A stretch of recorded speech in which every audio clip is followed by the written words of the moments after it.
ಬಾರೋ ಅಂದರು, ಬಾರೋ ಅಂದರು. ಏಯ್ ಅತ್ತೇನೋ ನಂದಿನ್ನೂರು. ಅಕ್ಕ ಅದೆಂಗಪ್ಪ ಆಡೋ ಮುಂಚೆಗೆ ಆ ಕಡೆ ನಂದು ಅಂತ ಹೇಳ್ತೀಯ?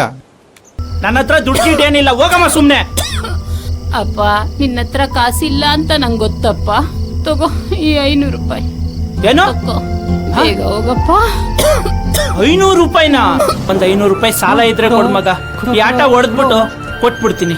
ಬೇಕಾದ್ರೆ ಈ ಶರ್ಟ್ ಅಡ ಇಟ್ಕೊಂಬ.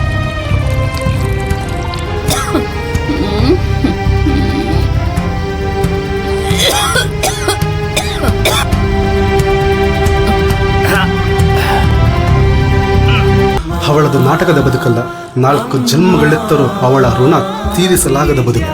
ಇವತ್ತಿನ ಸಮಾಜದಲ್ಲಿ ನಡೆಯುತ್ತಿರುವ ನೈಜ ಘಟನೆಯ ಆಧಾರಿತ ಕಥೆ.